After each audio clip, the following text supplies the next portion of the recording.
to the Farm Bureau guest line. Check out favorites.com and go with the home team, Mississippi Farm Bureau. Ryan Black joins us right now, covers the Kentucky Wildcats for the Courier-Journal. And, Ryan, appreciate a few minutes of your time. This is the game this weekend between Kentucky and Mississippi State.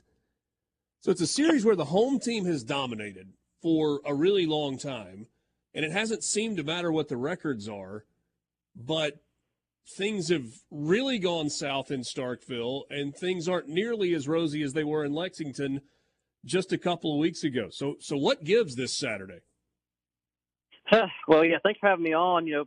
First off, I've been very sticking to my picks. I did like a picks column at the beginning of the year, and every game that I picked, I've remained the same. And this one was one where, I know even though history has told me differently, I did pick Kentucky simply because of Mississippi State, kind of coming into this first season and, without Mike Leach. But I know right now that Kentucky is slightly favored.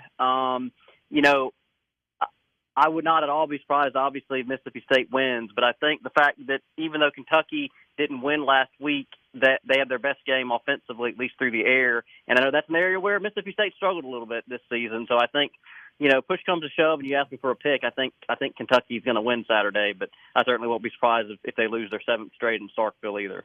Yeah, so I wanted to ask you about Devin Leary because, last week, clearly the best game that he's had throwing the football. It looked like he was comfortable as well.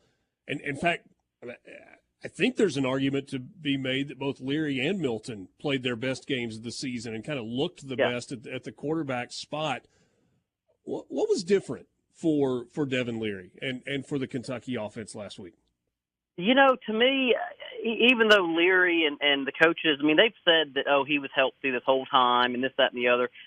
I think that's maybe not completely accurate. I don't think you ever want to use an injury as an excuse. But, he's been a guy who's been injury prone, his whole career. There's a reason that he's at Kentucky now as it is. He had a season-ending injury at NC State last year, and they ended up moving on without him. But I would put it this way: I don't think he would be at Kentucky had that injury not occurred. And it was to his throwing shoulder.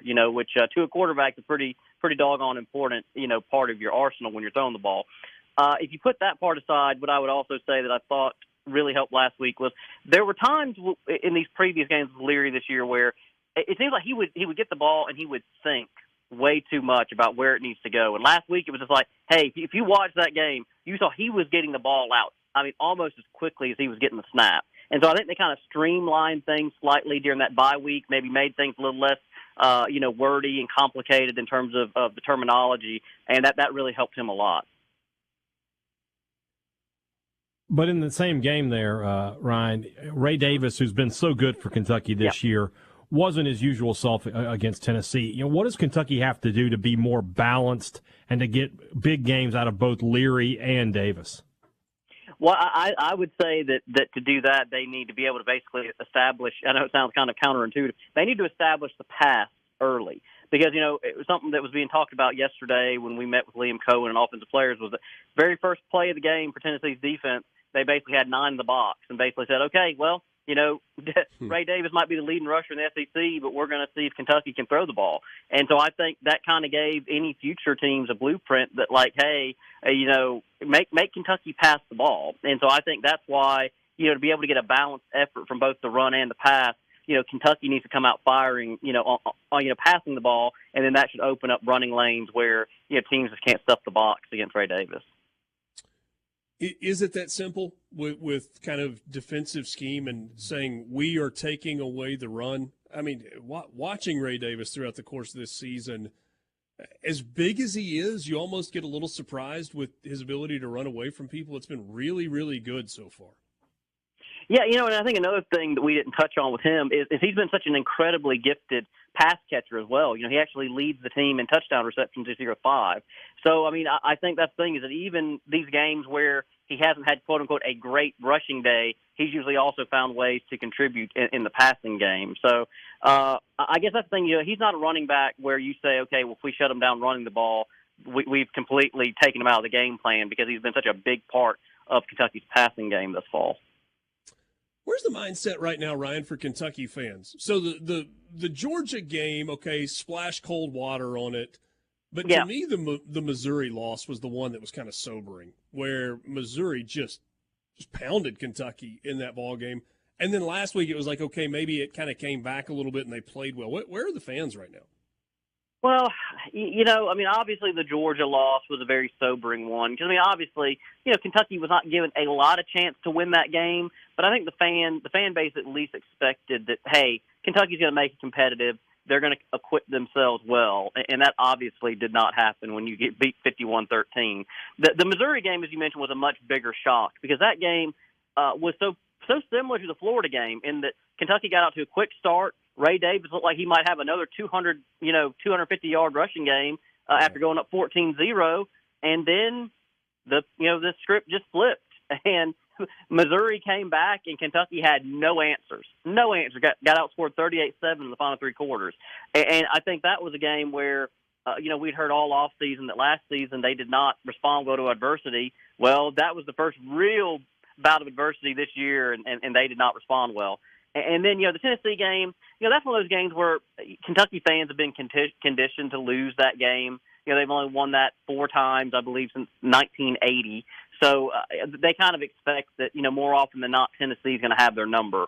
So I would just say that, obviously, while, the expectation now is a bowl game at least every year, I think that, hey, this is a pretty tough closing stretch Kentucky's got coming up, and they just don't want to somehow go from 5-0 to 5-7 come the end of the season.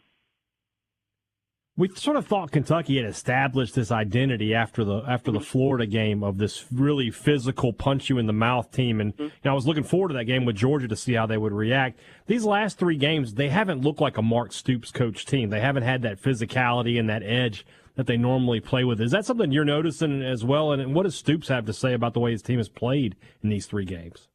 Yeah, I would say that it's more so that especially in that Georgia game and the Missouri game, they were so incredibly undisciplined, in terms of penalties. There were multiple personal foul penalties against Georgia that were just stupid, senseless after the play. There was no reason for it. And then, you guys may or may not have seen this stat, but they had more penalty yards against Missouri of 122 than they did passing yards, which was like 120, which is a pretty crazy stat for any team, right? To have more penalty yards in a game than passing yards, unless you're maybe one of the military academies. But I think that's really been the biggest kind of frustration for Stoops and the coaching staff has been that they've just been so undisciplined all season when it comes to penalties.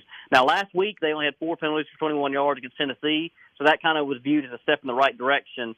But I think week to week that's just been a consistent theme that's been unbelievably irritating for like the Stoops and the staff. They just cannot seem to get out of their own way when it comes to committing penalties.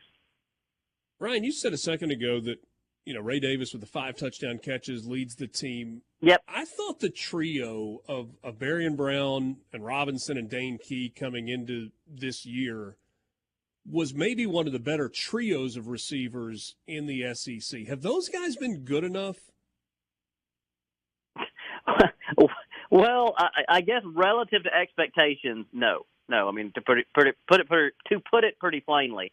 And I've been surprised, that Stoops has been pretty honest about the fact that, especially you're talking about Brown and Key, that they maybe listened a little too much to all of the hype that came with them after last season. That Berrien Brown obviously had a standout campaign, set the Kentucky freshman receiving record for yardage, and then Dane Key set the Kentucky freshman record for touchdown reception.